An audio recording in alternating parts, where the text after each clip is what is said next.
वर्धमान माध्याय घाति संघात घातनम विद्यास्पदम वक्ष्यामि तत्त्वार्थ श्लोक वार्तिकम। पंचपरमेश्वर भगवान की जय। देवादिदेव गजानन श्री आदिनाथ भगवान की जय। परम पूज्य आचार्य श्री उमा स्वामी जी महाराज की जय। परम पूज्य आचार्य श्री विद्यानंद स्वामी जी महाराज की जय। परम पूज्य आचार्य श्री शांति सागर जी महाराज की जय। परम पूज्य आचार्य श्री सन्मति सागर जी महाराज की जय। परम पूज्य आचार्य श्री अभिनंदन सागर जी महाराज की जय। परम पूज्य आचार्य गुरुदेव श्री सुंदर सागर जी महाराज की जय। गुरुदेव सवंतभद्र स्वामी की जय। आचार्य श्री सवंत महाराज की जय। मुनि संत की जय। हमारे संत की वंदना।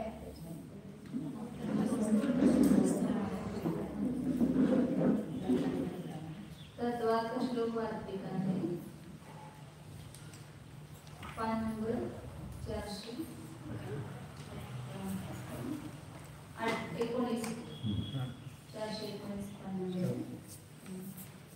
प्रकरण चल रहा है सप्तभंगी का।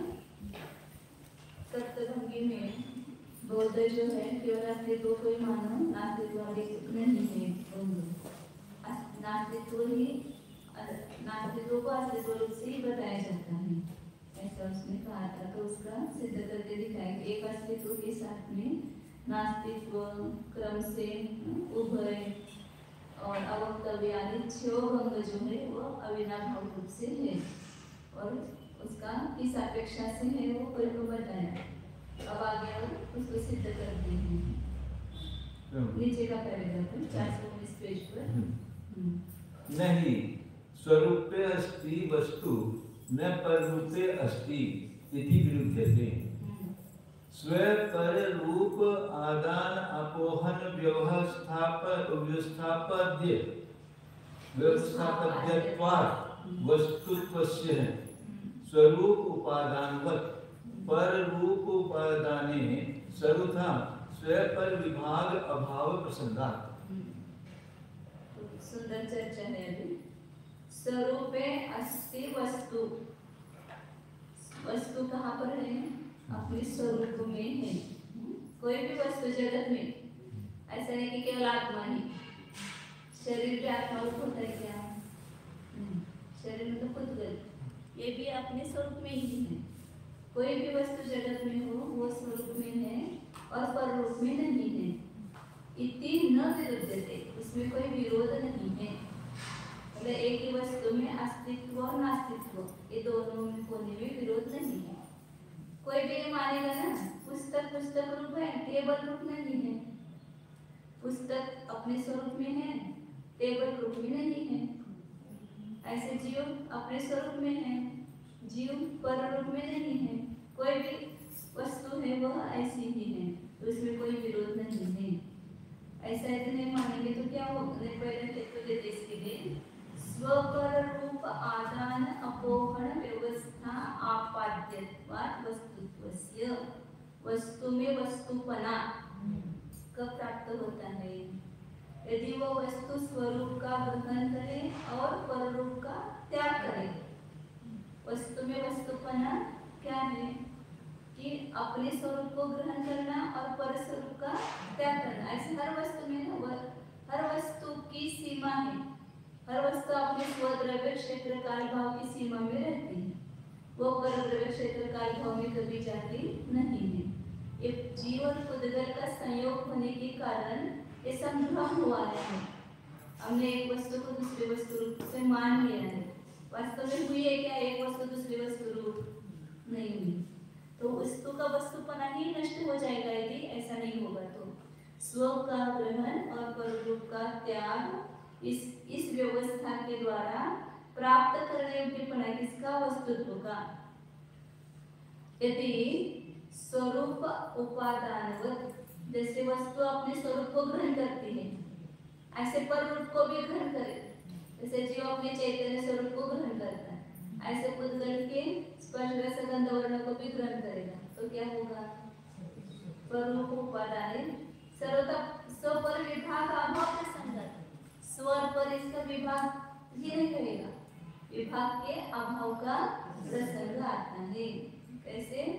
मतलब वस्तु अपने स्वरूप को ही ग्रहण करती है ना, श्लोक इसमें समाधि शतक में तदग्राह्यम न गृह्णाति गृहीतम नापि मुञ्चति जानाति सर्वथा सर्वं तत्संवेद्यमस्मि। जो अग्राह्य है उसको ग्रहण नहीं करती है और जो ग्रहण किया हुआ है उसका त्याग नहीं करती है। वस्तु अपने स्वरूप को ही ग्रहण करते, स्वरूप को कभी ग्रहण नहीं करती है। यदि करेगी तो क्या आपत्ति आएगी, क्या प्रसंग आएगा?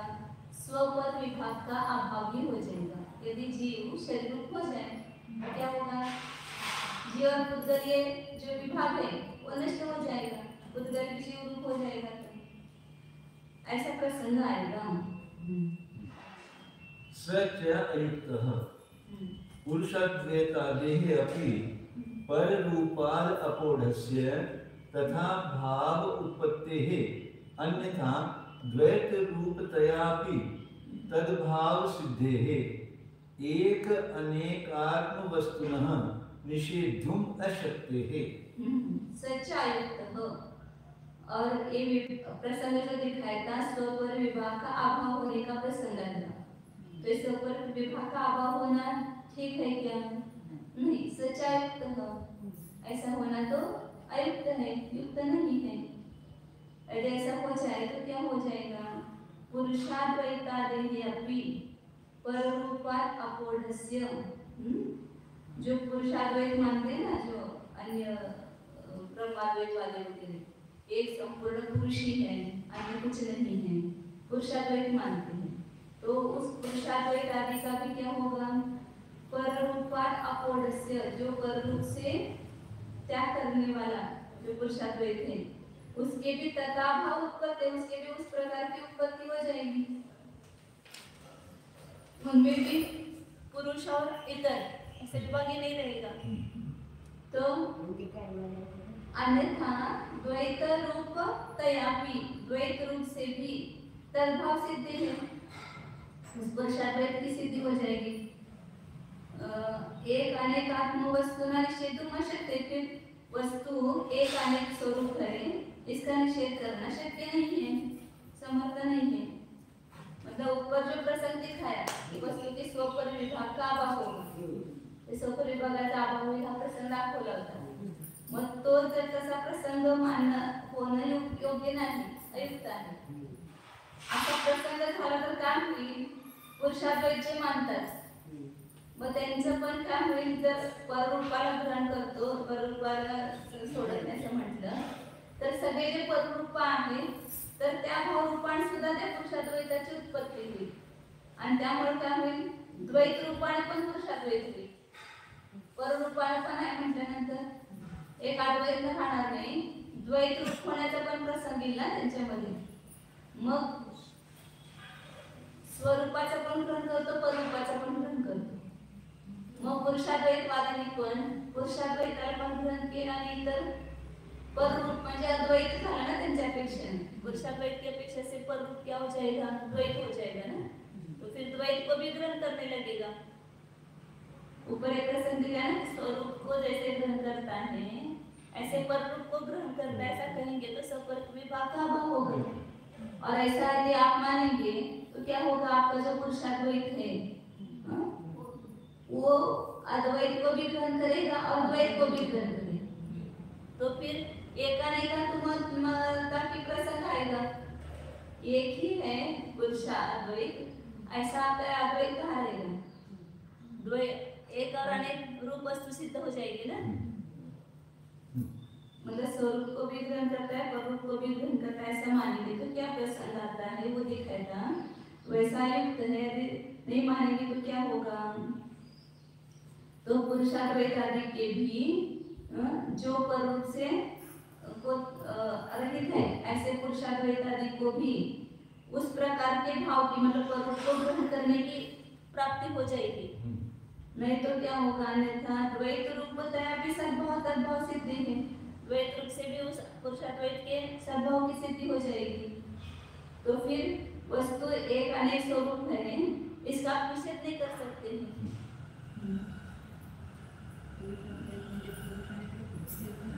नहीं, पुरुषाद्वैतवादी एक ब्रह्मच मानतात ते, पुरुषाद्वैतवादी एक पुरुषच आहे म्हणजे ब्रह्मच आहे, अन्य काही नाही जगामध्ये असं मानणारे जे ते पुरुषाद्वैतवादी। पुरुष अद्वैतवादियों को यहाँ दूषण दिखा रहे हैं, हाँ। यदि ऐसा मानोगे तो वो अद्वैत नहीं रहेगा। स्वरूप को ग्रहण करने से परोक्ष को भी ग्रहण करता है, तो आपके द्वैत अद्वैत दोनों का प्रसंग है, वो अद्वैत के समान द्वैत को भी ग्रहण कर लेगा, तो वस्तु एक अनेक स्वरूप हो जाएगी, उनका निषेध करना शक्य नहीं होगा। हाँ, मतलब अनेकांतात्मक वस्तु सिद्ध हो जाएगी। हाँ। पर रूप अपोहन वत स्वरूप अपोहने तो निरूपाख्यत्व प्रसंगात। अब उल्टा, पर रूप को छोड़ती है वस्तु, ऐसे स्वरूप को भी छोड़ते ऐसा मानेंगे, स्वरूप को ग्रहण करते हैं वैसे परोक्ष को भी ग्रहण करते हैं ऐसा मानेंगे तो प्रसंग दिखाया। अब पररूप का अपोहन मतलब त्याग करती है, तो जैसे पररूप का त्याग करती है ऐसे वस्तु स्वरूप का भी त्याग करती है, ऐसा मानेंगे तो क्या होगा, निरूपाख्यत्व, वस्तु का कुछ स्वरूप ही नहीं बता पाएंगे, क्योंकि स्वरूप को उसने छोड़ दिया तो किस रूप से उस वस्तु को बताएंगे। निरूपाख्यत्व का प्रसंग आएगा, मतलब वस्तु को उपाख्यान मतलब उस वस्तु का कथन ही नहीं हो पाएगा, इस रूप वस्तु है ऐसा बता ही नहीं पाएंगे। तच्च अनुपन्नम, और वो ठीक नहीं है, निरूपाख्यपना होना ठीक नहीं है। ग्राह्य ग्राहक भाव आदि शून्यस्य अपि संवित मात्रत्वस्य स्वरूप उपादानादेव तथा व्यवस्थापनात् अन्यथा प्रतिषेधात्।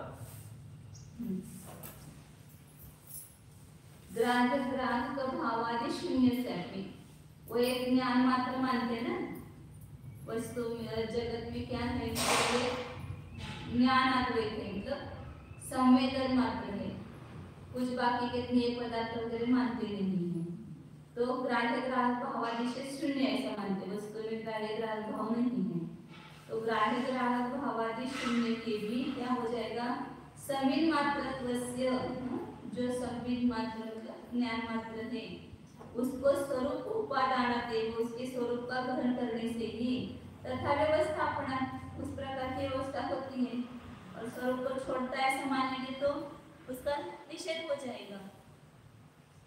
संवेदन जो है ज्ञान है उसकी व्यवस्था कैसी होगी, संवेदन रूप जो स्वरूप है उसका ग्रहण करने पर ही तो उसकी व्यवस्था होगी ना, यदि स्वरूप को भी छोड़ देगा तो क्या होगा, ज्ञान मात्र वस्तु भी सिद्ध नहीं होगी।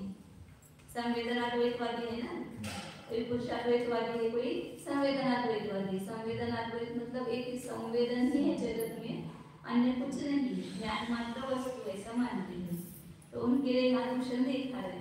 यदि आप ऐसा मानेंगे कि वस्तु और रूप के समान स्वरूप को भी छोड़ते ऐसा मानते हैं, तो क्या आपत्ति आती है कि निरूपाख्यत्व का प्रसंग आता है, तो उसका किसी भी प्रकार से कथन नहीं कर सकेंगे। तो फिर ये ठीक है क्या, निरूपाख्यत्व होना तो ठीक नहीं है, क्योंकि आप जो संविद मात्र मानते हो उसको भी संविद स्वरूप के ग्रहण करने पर ही उसकी सिद्धि होगी ना, और वो संवेदन कैसा मानते हैं, उसमें ग्राह्य ग्राहक भाव नहीं है या वाच्यवाचक भाव नहीं, इससे रहित ऐसा एक आप संवेदनाद्वैत मानते हैं, तो उसका जब उसकी व्यवस्था कैसी होगी, स्वरूप के ग्रहण करने पर ही होगी। यदि स्वरूप का त्याग ही करेगी वस्तु तो उसकी व्यवस्था नहीं बन पाएगी, अन्यथा क्या हो जाएगा, तुम्हारा अद्वैत ही नहीं रहेगा, संवेदनाद्वैत ही नहीं रहेगा। इसलिए स्व का ग्रहण और पराग का त्याग करने से ही वस्तुत्व की सिद्धि होती है। स्वरूप का पररूप दोनों का ग्रहण करेंगे तो भी वस्तुत्व सिद्ध नहीं होगा, और दोनों का त्याग होगा तो भी वस्तुत्व सिद्ध नहीं होगा। अपने का ग्रहण और पर का त्याग, इतना आता है क्या, हम क्या करते हैं हर समय, सब स्वर का ग्रहण अपने का त्याग करते, तो इसीलिए तो वस्तु हाथ में आ रही है। हर बार हमारे मस्तिष्क में, हमारी बुद्धि में ये स्वरूप है और ये पर रूप है, ऐसा भेद विज्ञान करता है क्या? पढ़ते तब हाँ अलग अलग है, सब नहीं अलग है, ज्ञान अलग है, और व्यवहार करते सब ज्ञान एक ही है, ऐसा मान करके सब व्यवहार करते हैं। तो ये हमेशा ज्ञान में अपनी श्रद्धा में ये रहना चाहिए। और पर के स्वरूपों का त्याग करना, इस व्यवस्था से वस्तु का वस्तुपन सिद्ध कर दिया गया है। यह एकांत सिद्धांत है, निर्दोष सिद्धांत। अपने स्वरूप के ग्रहण समान यदि वस्तु पर रूप का भी ग्रहण करेगा, तब तो सभी प्रकारों से अपने और पर के विभाग न होने का प्रसंग होगा, भारी सांकर्य दोष छा जाएगा, सब वस्तु एक ही हो जाएगी। किंतु वह प्रसंग होना अयुक्त है। जो ब्रह्माद्वैतवादी या ज्ञान अद्वैतवादी आदि पंडित वस्तु को एक ही स्वरूप मानते हैं, उनके यहाँ भी पर रूप से रहित करने पर ही किस प्रकार आत्मा ज्ञान आदि का अद्वैतपन बन सकता है। अन्यथा द्वैत या घट पट आदि पर रूप करके भी उस अद्वैतपन की सिद्धि हो जाएगी, तब तो बहुत अच्छा होगा। अद्वैतवादी भी एक अनेक वस्तु स्वरूप का निषेध नहीं कर सकते हैं, तथा पर स्वरूप के त्याग समान यदि वस्तु अपने स्वरूप का भी पृथक भाव करती रहेगी, तब तो वस्तु स्वयं के भावों से शून्य होकर निरुपाख्य हो जाएगी। यह बहुत बड़ा प्रसंग प्राप्त हुआ। दो दोष आते हैं। परोप का ग्रहण करेंगे तो क्या होगा? स्वपर का विभाग का होगा, और स्वरूप का त्याग करेंगे तो क्या होगा? वस्तु को कतन नहीं कर सकते। किसी भी प्रकार से उसका ज्ञान या कथन नहीं किया जा सकेगा, किंतु वस्तु का आकाश कुसुम के समान वह रूप रहित हो जाना तो सिद्ध नहीं है। वे स्वयं एक अद्वैत को मान रहे हैं। ग्राह्य ग्राहक भाव, वाच्य वाचक भाव आदि से रहित भी केवल अद्वैत संवेदन की स्वरूप के ग्रहण करने पर ही इस प्रकार की व्यवस्था हो सकती है, अन्यथा उस अद्वैत का निषेध हो जाएगा। स्वयं का ग्रहण और अपने से विरुद्ध हो रहे पर का भी ग्रहण करने से तुल्य बल विरोध भी है। अन्य मध्य भी यदि ऐसा मानेंगे तो उनका भी तत्व सिद्ध नहीं होता है। वो भी स्वरूप का ग्रहण पवित्रता मानेंगे तो ही उनका भी तत्व सिद्ध होगा। तथा सर्वं वस्तु स्वे द्रव्ये अस्ति न पर द्रव्ये, तस्य स्वे पर द्रव्य स्वीकार तिरस्कार व्यवस्थिति साध्यत्वात्। तथा फिर कैसे तो होता है कि सर्वम वस्तु स्वद्रव्य अस्ति। सर्वम वस्तु लिखा है, कुछ वस्तु नहीं लिखा। सर्वम वस्तु मतलब हम भी आ गए उसमें, हम भी एक वस्तु है। घरातल्या सगळ्या वस्तू आहेत, त्यात आपण एक वस्तू आहे की नाही? तुम्हाला सांगितलं घरातल्या वस्तूंची लिस्ट करून आणा, कोणाची लिस्ट करणार? एवढे भांडे आहेत, एवढे पलंग आहेत, एवढे हे आहेत। आपण पण एक वस्तू आहे, हेच आपण विसरतो। जीव नावाची वस्तू, ही अतींद्रिय वस्तू, अमौलिक वस्तू, चैतन्य वस्तू मी आहे। तर म्हणतात सर्वम वस्तू स्वद्रव्ये अस्ति। सर्व वस्तू कुठे आहेत? स्वद्रव्यामध्ये। आणि चिंता कोणाची करतो? परद्रव्याची। ती वस्तू ते त्याच्यामध्ये आहे ना, आपण चिंतन करून ती वस्तू बदलणार आहे का? सर्वम वस्तु स्वद्रव्य अस्ति। सर्व वस्तु सर्व स्वद्रव्य में है, न परद्रव्य। परद्रव्य में नहीं है। इतना भी विज्ञान। माता जी को देखो, मेरा बेटा गया, ऐसा लगता है क्या उनको? उसका द्रव्य अलग था, अपना द्रव्य अलग था। उसका इतना ही कल्याण उसका हो गया, तो इसमें ही वो भी थोड़ा सा राग, वो भी राग ही है, उसका कल्याण होना चाहिए। केवल भगवान को कुछ राग है क्या? नहीं, लेकिन हम सब मस्त है, में तो उतना तो राग रहेगा, लेकिन किसका राग है? वो शुभ राग। वो जीव, उस जीव का कल्याण हो जाए, दीक्षा ले, समाधि ले, इस प्रकार का। बाकी राग है क्या हो गया तो क्या होगा, कैसे नहीं, क्योंकि उस वह वस्तु उस अपने स्वद्रव्य में क्या, अभी भी स्वद्रव्य में है, जहाँ पर है वहाँ पर हम अपने स्वद्रव्य में है, न परद्रव्य, परद्रव्य में नहीं है। और वो परद्रव्य हमेशा आपके पास है क्या, लेकिन उसकी कितनी चिंता, उसके कारण हम अपना कल्याण छोड़ देते हैं। उसका हित होगा तो मैं हित करूंगी, लेकिन कह रहे कि स्वद्रव्य, सर्व वस्तु स्वद्रव्य में है, परद्रव्य में नहीं है। ये सिद्धांत वाक्य सब। तस्य स्वपरद्रव्य स्वीकार तिरस्कार व्यवस्थिति साध्यत्वात्, ये तो दिया, ये प्रतिज्ञा हो गई। सर्व वस्तु स्वद्रव्य में है, परद्रव्य में नहीं है। ये तो क्या दिया, क्यों? क्योंकि स्व का स्वीकार, स्वद्रव्य का स्वीकार और परद्रव्य का तिरस्कार इसी व्यवस्थिति के द्वारा वो साध्य बना है। उसमें मतलब सर्वद्रव्य वस्तु स्वद्रव्य में है, परद्रव्य में नहीं है। ये कैसे जाना? क्योंकि हर एक वस्तु जो है वह स्वद्रव्य का स्वीकार करने से, परद्रव्य का तिरस्कार करने से सिद्ध होती है।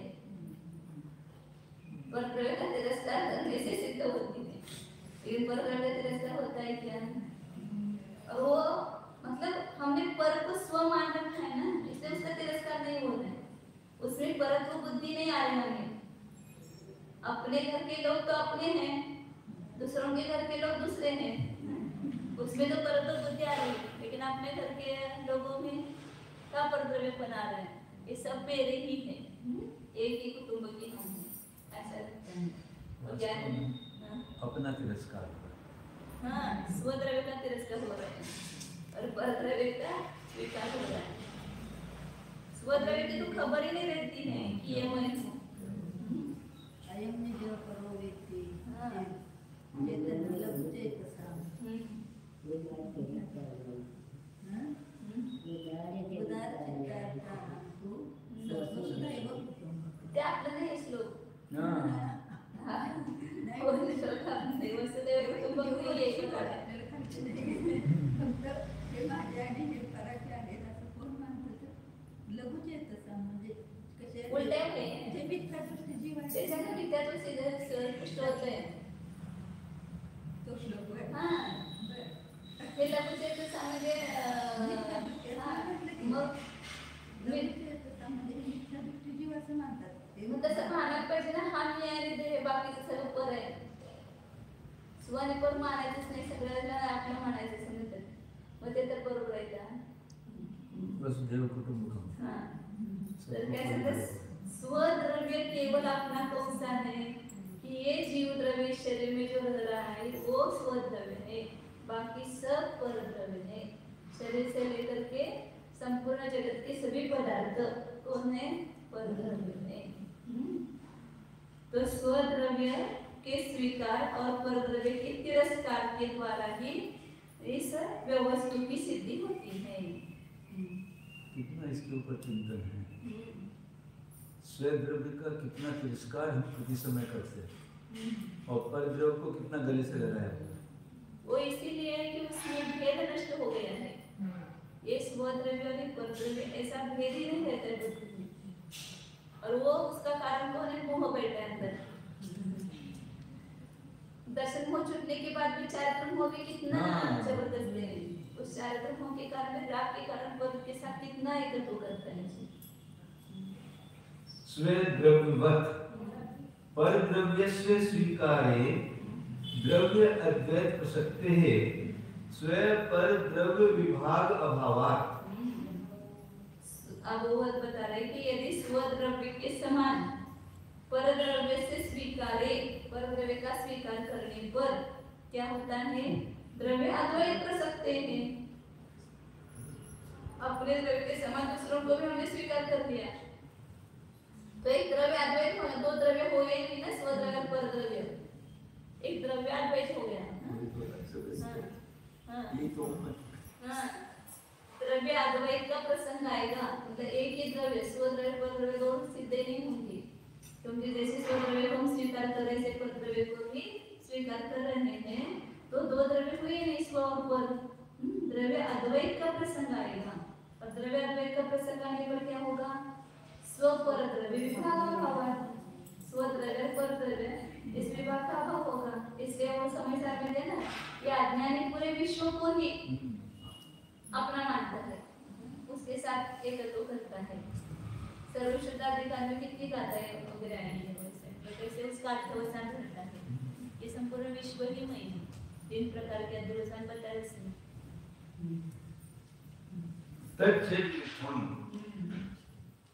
और वह तो विरुद्ध है, स्व पर द्रव्य का विभाग का अभाव होना और द्रव्याद्वैत का प्रसंग, ये तो विरुद्ध है। ऐसा तो है नहीं वस्तु का स्वरूप। हम कैसी भी बुद्धि करें लेकिन वस्तु कभी बदलती नहीं, केवल बिगाड़ हमारी बुद्धि में है, अज्ञान में है। बाकी कहीं पर भी बाहर बिगाड़ नहीं, वस्तु में बिगाड़ हो जाएगा तो वस्तु में विश्व व्यवस्था ही सब नष्ट हो जाएगी।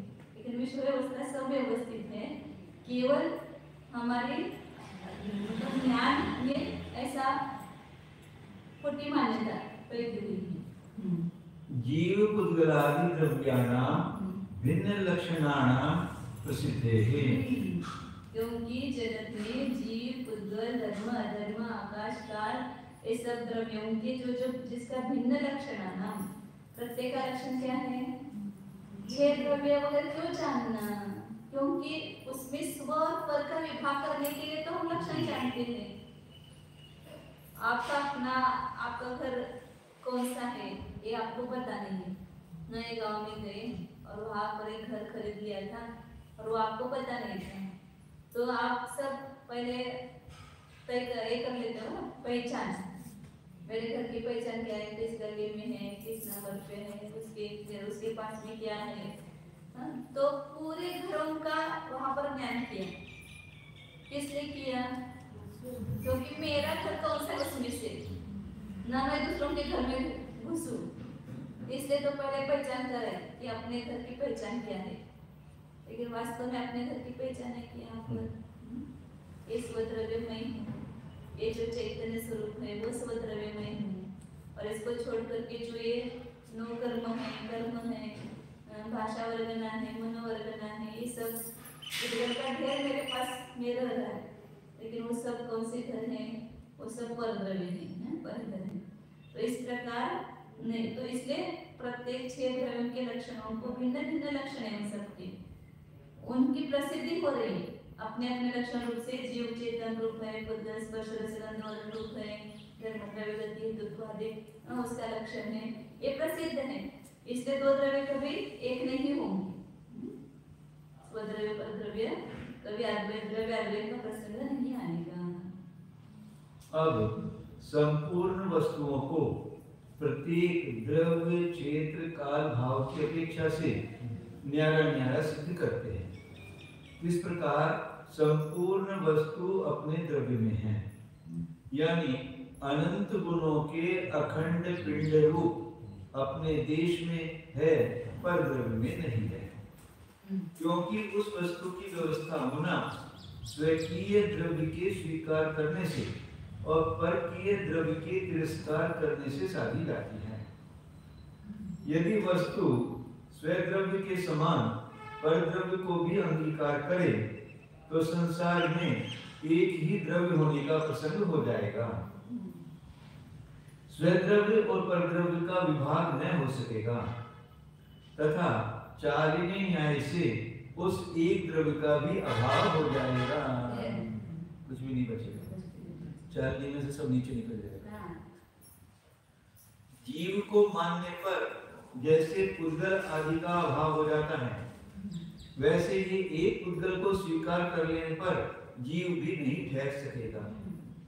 किंतु वह बद्ध, मुक्त, जड़, चेतन, सर्वज्ञ, अल्पज्ञ आदि का विभाग नहीं होना प्रतीतियों से विरुद्ध है। क्योंकि जीव, पुद्गल आदि न्यारे न्यारे भिन्न लक्षण वाले अनेक द्रव्य बाल गोपालों तक में प्रसिद्ध हो रहे हैं। कथम एकम द्रव्यम अनंत पर्यायम अविरुद्धम उक्तम इति चेत् जीवादि नाम अनंत द्रव्यानाम अनिराकरणात् इति ब्रूमः। अब वो शंका कर पूछता है अद्वैतवादी, फिर आपने कैसे बताया कि द्रव्य एक है और पर्याय अनंत है? आप जैन लोग फिर द्रव्य को एक कह रहे हैं, पर्याय को अनंत कह रहे हैं। फिर द्रव्य जी अनेक है, भिन्न भिन्न लक्षण वाले हैं, तो आपका ये सिद्धांत कैसे घटित होगा? एक द्रव्य है और अनंत पर्याय है, ये अविरुद्धम उक्तम कथम, आपने अविरुद्ध कैसे कहा? ऐसा कोई कहता है अद्वैतवादी, तो आचार्य उत्तर दे रहे कि जीवादीनाम अनंत द्रव्यानाम अनिराकरणात्। हमने जीवादि अनंत द्रव्यों का निराकरण नहीं किया है, अनिराकरणात्। द्रव्यों को भी अनंत माना है, जीवानंत अनंत है, बुद्धर अनंत अनंत है, काल द्रव्य असंख्यात है, और धर्माधर्म आकाश एक है। तो जीवादि अनंत द्रव्यों का निराकरण हमने नहीं किया है, इसलिए हमारा कहना जो है वो विरुद्ध नहीं है, अविरुद्ध है।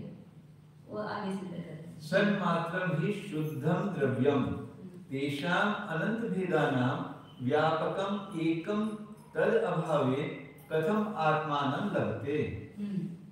सन्मात्रं शुद्धं द्रव्यं, शुद्ध द्रव्य जो है वो कैसा है? जैसे शुद्ध संग्रहण का विषय है ना, सन्मात्रं सत्ता मात्र, सभी द्रव्य में सत सत सत सत ऐसा जो पाया जाता है वो कैसा है? शुद्ध द्रव्य है, और उन तेषाम अनंत भेदान, और उन द्रव्यों के अनंत भेद है।